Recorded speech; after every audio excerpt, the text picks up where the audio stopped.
Nobody warns you about this quiet form of heartbreak, where the knife comes from the very hands you once held steady so they might learn to walk, rather than from a stranger. Helen is my name. I'm 60, and I believed that I was just being a decent mother for the majority of my adult life. Affection, allowing forgiveness. Be patient. As it happens, I was just acting like a complete idiot. First, there was a phone call. The third ring was picked up by my son, Colin, the golden child with a gambling habit and a phony smile. Mom! His voice was warm and sweet as he spoke. I was transferred. Thank you. The first lie of the day was that Vanessa and the baby would truly benefit from the vitamins. Just now, I transferred $330,000 to his account. I made the choice out of love, not on a whim. Or guilt, perhaps, or custom. Who knows? However, he mentioned that they were expecting, so I did it. My first grandchild. I trusted him. Obviously, my dear, I whispered. Take good care of them. I wanted to relish that instant, that false sense of utility, of remaining significant. However, he quickly hung up the phone before I could respond. Then it occurred, a voice that was muffled. Laughter. His wife, Vanessa, believed the call was over. The old woman's voice was piercing, euphoric, and vicious when she said, "The money was finally sent." Colin chuckled. I was genuinely sneered at. She is far too cautious. To receive the money, we had to pretend to be pregnant. Something broke inside of me. Your heart still refuses to believe it. But your head is screaming, "You knew this all along." You know that slow-burning dread? There I was, standing in the living room, clutching the phone as if it would bring me back to reality. All his messes had been cleaned up by me. His obligations, his outbursts. In an attempt to save both of us, I dove in after him as he was drowning. And now? I was just a gray-haired ATM with a heart too tender for its own good. My door is knocked on 2 days later. It surprised me that I hadn't had any guests in such a long time. When I opened it, I saw Vanessa beaming as if she hadn't just called me the old woman behind my back, and Colin grinning like the serpent he is. "We wanted to see how you were doing," Colin chirped. Like some horrible joke, he handed me a bag of pills. "I brought you a small item. Wealth is health, isn't it?" I gave a nod. "That's considerate of you. Enter." Have you ever seen a pair so theatrical that it seems like they're on a reality show? They appeared to be the ideal loving couple as they sat in my living room. Colin remarked. So, we were thinking, and then the request arrived. Vanessa put a hand to her stomach, which I now knew was flat, and remarked, "Now that we're, expecting, our apartment is way too small." We considered moving in for a while. This place was their last resort, and I knew it. Even without the memories etched into every square inch of the walls, it's a stunning historic building close to the city center that is worth over $1 million. This is where Colin grew up. He was fully aware of its value. I cooperated. "You are welcome to stay," I responded calmly. He didn't bother concealing the gleam of avarice that lit up his eyes. He then added, "Maybe it makes sense to put the house in my name, to test the waters. Thus I can relieve you of the burden by handling the taxes and upkeep." Vanessa's groomed, tight-lipped smile leaned in. "Indeed, Helen, you've accomplished so much. Now let's assist." I gave another nod. Yes. The spark of disbelief was the first thing I noticed. They didn't think I would say yes. Not so simple. However, I gave them a charming smile that made them think they had won the game. Permit them. Because my game really started at that point. It's bizarre, I tell you. If you've never had two snakes creep inside your house while feigning affection and smiling politely, they were all brightness and honey the first week Colin and Vanessa came in. Vanessa would get up early to prepare eggs for me without my request. Colin abruptly declared he was a cleaning aficionado after not picking up a broom for more than 10 years. He used to refer to me as his personal chef, but now he would say, "Mom, sit down, let me handle the kitchen." It was draining, not because I thought they were true, but because it took work to act like I did.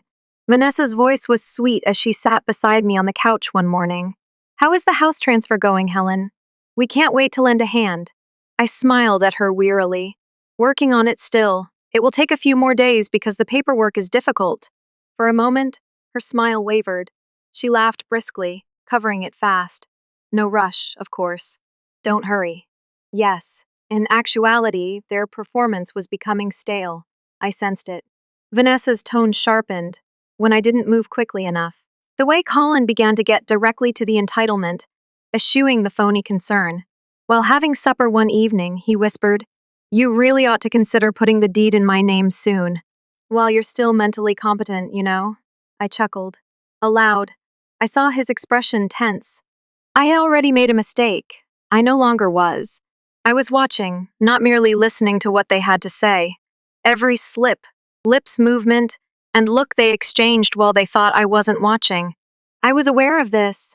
All I wanted to do was see how far they would go. I had trouble sleeping that night. My eyes were fixed on the ceiling as I lay in bed, wondering what in the world I had done wrong. Was the amount of affection too much? Too much unquestioning trust in a youngster who had always taken and never returned? I heard them after that, whispers. Low, purposeful. Silently, I stood up, padded to the door, and put my ear against the wood. Colin declared, "We kick her out as soon as she signs it." Vanessa laughed. "Exactly. And we ought to inherit whatever she left us by then. Goodbye, Mom." Colin's tone grew icier. "She is completely meaningless to me. She is simply useless." My breath was frozen in my chest as I stood there with my hand against the doorframe. I'm not sure how long I remained like way. However, something had changed inside of me when I eventually moved. Hardened, not broken. Like fire-forged steel. "Do you wish to use me like a pawn? All right. Take a look at my board game." I said nothing the following morning. Colin was sitting on the couch, looking so smug that it itched my skin. In the kitchen, Vanessa was singing a song that she likely believed made her seem like a sweetheart. The chat from the previous evening was not brought up by either of them. They were unaware that I had heard everything. I said nothing, taking note, gathering information as if I were in school again. When did they go to sleep? When they departed? How much time Vanessa spent mumbling about money on the phone? The messy tabs in Colin's browsing history contain items like how to make an accident look natural and best ways to transfer assets without raising red flags. Delicate. Then the last blow was delivered. Funny, he was an elderly mutt. Except for curling up next to me in the mornings, she hardly moves anymore. But I had him, my shadow, my solace, the only living thing that has unconditional love for me. Until he wasn't there one morning. I checked every room and called for him. The meal dish was unopened and the back door was locked. A knot formed in my stomach. I entered the kitchen. Colin had a cup of coffee. Vanessa seemed to be attempting to irritate me by carefully raking her nails on the table. "Have you two seen Goofy?" I tried to sound informal as I inquired. Colin didn't even raise his head. "The dog, huh? This morning I took him out, abandoned him somewhere." I gazed at him. "What did you do?" He gave a shrug. "It's simply an old dog, getting in the way all the time. Thought that without him, the house would be quieter." Vanessa didn't hesitate to add her voice. "To be honest, Helen, you ought to give him thanks. The dog was a complete mess. I didn't respond." I entered the living area. I pulled out the old picture of myself with Goofy as a dog. Even though my fingers were shaking, I refrained from crying. That was it. The game ceased to be a game at that point. The only tranquility I had left in that house had been stolen. And in exchange, I was prepared to accept everything. You become quiet when you're grieving. I mean the actual type, not the raucous, dramatic sort that people post about.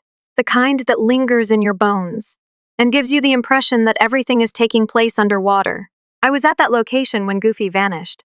Not in tears, not shouting, simply remained motionless. And I made my choice in that silence. It's okay if they wanted to use me as a stepping stone. Permit them to move. However, they would trip this time. I drove to the store that afternoon after leaving the house. Before I left, Vanessa had yelled some commands about preparing dinner worth eating this time. Gourmet was what she desired. Gourmet was what I gave her. Not the kind she had anticipated, though. I loaded the cart full of decadent, hefty, and rich food. Confit of duck, mashed potatoes that are creamy, risotto with 3 cheeses, breads with butter soaked in them, extra bechamel over mac and cheese, comfort food, festive cuisine, food that made you feel heavy. I also seasoned each dish in the same way, using technique rather than poison because I'm not a murderer. Salt, fat, sugar. Weapons that move slowly. The kind that slows down the body, dulls the mind, and clouds the mind. I was aware of their trends. I was aware that if I labeled it home cooked, they would eat anything I put in front of them. I set the table like it was Thanksgiving that evening. Candles, elegant plates, and napkins folded. As though I wasn't simmering inside, I served them. Colin groaned as if he had just found religion after taking a bite. This is the greatest thing you have ever made, Mom. Vanessa gently wiped at her lips. Perhaps keeping you here was the right decision. I grinned. Come on in. Both of you appear to have lost weight recently. They did. Stress, greed, constant plotting. It was catching up. Patches were appearing on their skin. Their moods are more acute. Vanessa's outbursts have increased. Colin refused to recognize that he had developed a dry cough. I simply continued to cook, day after day. They never went without food, but I only needed to look at Colin's laptop, which was open on the couch, to see that this was no oddball sitcom about the home. It was war. The window of the browser was blazing. Magazine articles arranged like bullets. How to profit from life insurance. How to make disappearing on a hike appear unintentional. Indications that the elderly are mentally failing. How to inherit their property. The blood in my face started to run out. I didn't panic, though. I refrained from screaming. I simply knew. He had succeeded. In fact, he had obtained a policy. On me. The following day, I visited the insurance office. I spoke steadily. Hello, I would like to know if I have a life insurance policy. With a courteous grin, the woman behind the desk tapped on her keyboard. Then she scowled. Indeed, in fact, top tier. Very high. A Mr. Colin Dawson is the registered owner. I gave a nod as though I had just been informed that my library books were past due. With trembling hands and a fiery mind, he took the copy she printed and left. They desired my death, not only leaving the house, dead. Colin was once again behaving like the devoted son that evening. He suggested that tomorrow we go hiking. Take a breath. Vanessa believed it would benefit us all. Release the strain. With her breathy apologies and lovely eyelashes, Vanessa sat next to me. Helen, I've been really moody recently. If I've been harsh with you, I apologize. It nearly made me chuckle. It was a Broadway caliber show. However, I nodded and grinned. That sounds very beautiful. Let's get it done. They were momentarily astonished. Then Vanessa gave a schoolgirl clap of her hands. Hooray! I'll bring some munchies. Suddenly, we were heading out on a hike, or so they believed. Plans were being made by others besides them. I was ready in the morning. I layered my clothes. I slipped a few things into my pack, including water, protein bars, and a tiny pouch of powder that I had found in their medicine cabinet. I knew they were going to give me the same sedative. We took a car to a far-off state park, Ridge of Sable. It's one of those locations that makes headlines for all the wrong reasons. Hikers go missing, deaths are discovered days later, and the terrain is too difficult for novices. Colin had obviously done his research. The path was narrow and steep in spots. Throughout the ascent, Vanessa complained about her fictitious pregnancy. I said very little. I simply listened and obeyed, observing. Colin gave me a bottle as we arrived at the top, a picturesque overlook with cliffs that plunged into nothing. Electrolyte beverage. You will require it, he said. I accepted it, grinned, pretended to take a sip, didn't take a swallow. After that, I took the protein bars out of my own bag. This is it. You two ought to eat as well. As if they hadn't eaten in days, they gobbled them up. I was unaware that I had altered the wrappers. A tiny bit of powder. Enough. After a few minutes, they began to sway. Vanessa was leaning on a rock. I feel strange.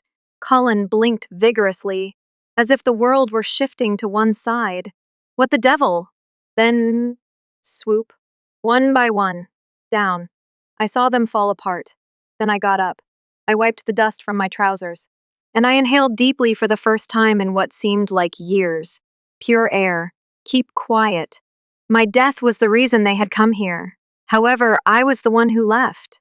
When the wind ceases, a mountain may become surprisingly calm. I stood there listening for a long time after they fell. No birds, no footsteps. just the steady, peaceful sound of my own breathing. I didn't feel afraid. I had also lost my anger. It had burned away. Clarity was all that remained. I kept my hands off of them, didn't make sure they were completely out. I was confident that the sedatives they had been hoarding, which I had surreptitiously located, measured, and given back to them, would keep them under control for a sufficient amount of time. Those same medications were what they had intended to use on me. Their carefully thought out goal was to make me appear as though I had fallen off a cliff by somewhat sedated me. Elderly woman lost on nature hike is another heartbreaking headline. However, I was familiar with the track. Years before, I had trekked it. They may not have even realized that I was formerly a member of a local mountaineering group. I was trained in wilderness first aid, simple survival strategies. They believed me to be a frail woman, but I'm not. No more. Before I left, I leaned down and said, "Enjoy the quiet," as I gazed at them both, serene in their unconsciousness. "You deserved it." Then I turned to leave. The sun was rapidly lowering. Before nightfall, the air had that abrasive edge. I followed the designated track and descended slowly. I gradually felt lighter, not quite joyful, however, unburdened. Then something occurred. I heard a voice halfway down the mountain, feeble, restrained. "Please, someone, help me." I went cold. They weren't the ones. I pursued the sound and discovered a man, possibly in his mid-60s, half buried in the brush with his knee bent at an odd angle.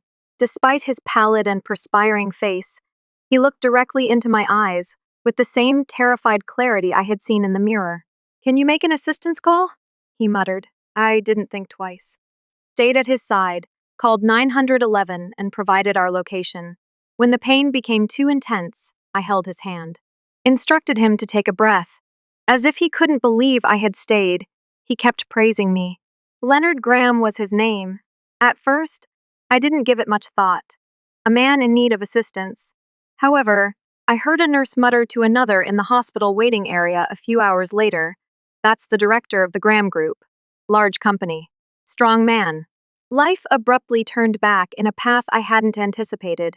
Leonard clasped my hand when he woke up. His voice was scratchy as he said, "You saved me.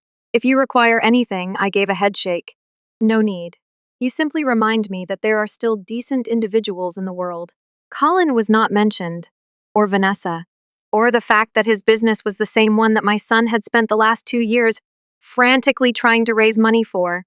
That particular detail? I was private. Silence may be powerful at times. Colin and Vanessa were still unconscious when I returned home. They were most likely still in that forest, waking up at this very moment, dazed and chilly. The police weren't called by me. They weren't reported missing. I just finished cleaning the house. I slept like I hadn't in years that night. I contacted the police the following morning, my voice trembling wonderfully. "Please," the first so anxious. "Yesterday, my son and daughter-in-law went hiking and haven't returned. Later that day, they discovered them, weak and dehydrated, curled up close to a ridge. Vanessa's leg was gashed. Colin was hardly able to speak. I arrived at the hospital slowly. They appeared to be ghosts when I eventually entered. Pale, ragged. Colin's eyes widened as he faced me. "Where did you go, Mom?" I cocked my head, naive. "I can't recall. I somehow found my way back to the car after waking up in the woods."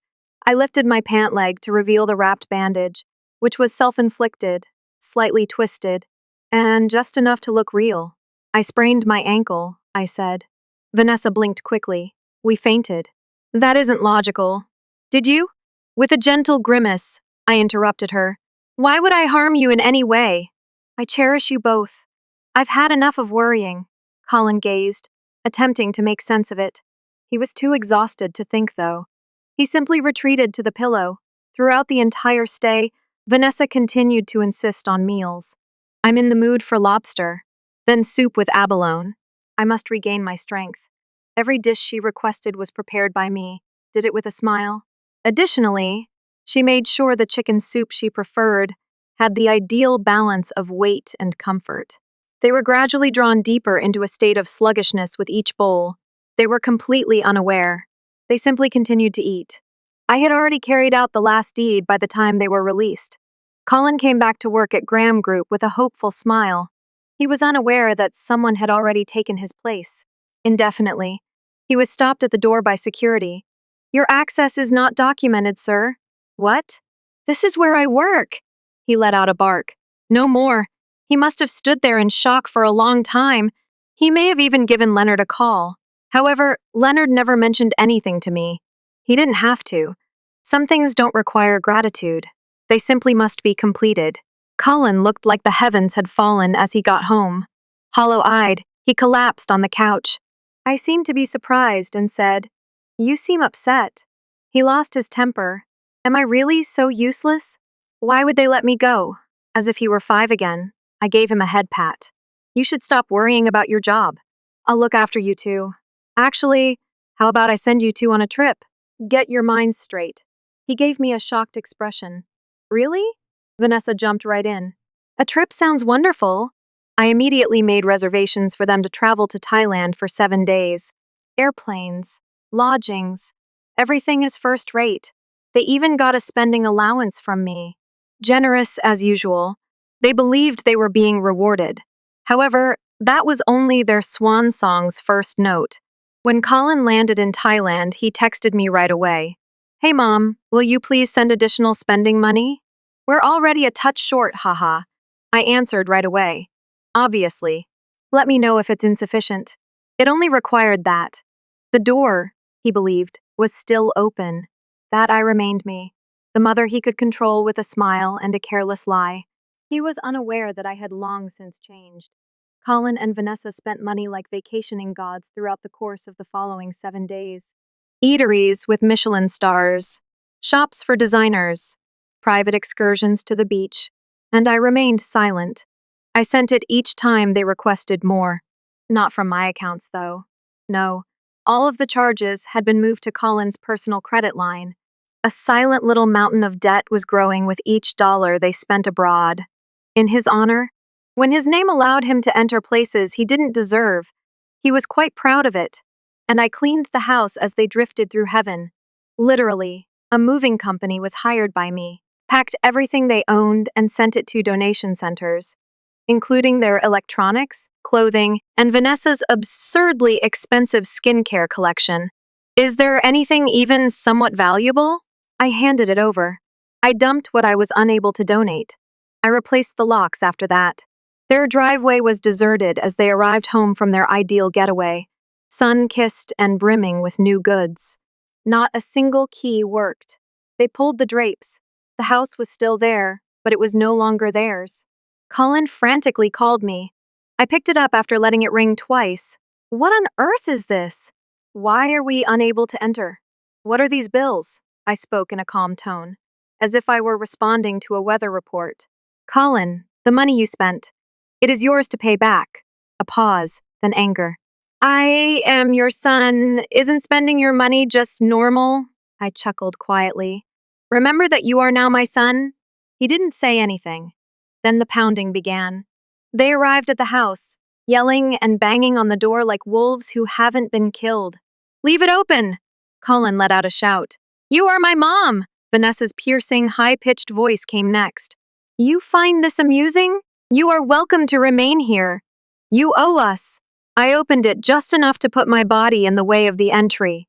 Colin pushed his way inside. I didn't move, I said plainly. This was never your house. Sneering, Vanessa moved ahead. You gave it to us by signing. Colin received a folder from me. He had joyfully signed it weeks prior. He pulled it open. Go through the first page, then the second. His face went white. In a whisper, he said, This. This says nothing. Vanessa grabbed it out of his grasp and flipped through it, as if she could compel new words to appear. Was this a fictitious transfer? Not even legally binding, is it? I gave a nod. True. The fine print should have been read by you. Their features were contorted in shock as they gazed at me, as if the scammers were shocked to learn they had been duped. Colin snapped, pushed me hard. I am your son. I pressed up against the doorframe, dug into the drawer next to me, took out a second envelope. You're not, I said. He stopped. I went on. This is your paternity test. My marriage was dissolved by your biological mother. When she vanished, your father took you home. You were raised by me. I cherished you, gave everything to you, and you only caused me sorrow. Colin fell to the ground. No, no, you're lying, whispering. I knelt next to him. I saw him in the eyes and saw neither warmth nor hate, just the facts. I brought you up out of kindness. Long after love had given up, I stayed. However, I now select myself. Vanessa had gone silent and was as pale as ash when I turned to face her. Oh, you gave me up that drink on the mountain too? It was never touched by me. The only people who swallowed it were you two. One recently returned your medication to you. I shut the door after that. As I went down the corridor, I could hear Colin sobbing, but I didn't turn around. The mother who held on to hope had come to an end. I wasn't grieving for her either. I'm not sure what ultimately killed them. The years of decadent cuisine? The stress of the mountain? Or the abrupt fall of their fictitious empire? However, they returned to the hospital in a few of weeks. Both of them, undernourished, dehydrated, frayed psychologically. According to the specialists, the harm could be irreversible. Prolonged exhaustion. One nurse stated grimly, "We don't know if they'll ever fully recover." I grinned. I'm no longer concerned about that. As I turned to go, Colin managed to whisper something. "I'm sorry, Mom." I paused. "For a moment only." "You're correct," I replied. "You ought to apologize for being a parasite without gratitude." I then left. I saw through the glass as nurses hurried in, monitors beeped, and the consequences of their own behavior suddenly hit home. They might live. They might not. In any case, I had finished bearing their crimes. My telephone rang a week later. The name Leonard appeared on the screen. "Where are you?" "I'll be there to collect you." Suddenly, something that had been battered and protected in my chest began to soften. His automobile was sitting in the driveway, humming softly like an old friend. As I opened the door, he remained silent, simply grinned and remarked, "It's been a while." Without saying a word, I entered. Peace isn't often accompanied with fanfare. It can sometimes come as a steady presence and a warm stillness. Leonard and I started recreating what life may be like over the course of the following few months. I went to book groups with him. I took up pottery once more. Mint, rosemary, and lavender were among the herbs I planted in my backyard, and we saw them flourish in the sun. He made no promises about eternity. He simply remained. I also did. I got an envelope one afternoon. No address for return. Internal company documents were found within. Changes in personnel. At Graham Group, all of the projects Colin had ever worked on were deleted. I didn't inquire about the sender. It was never brought up by Leonard. I just sat calmly on the porch and gazed out at the garden while he made me a cup of coffee and put it down next to me. "Do you think you'll ever fall in love again, Helen?" he asked softly. I gave him a look. "Be calm." "Sure, maybe I am already.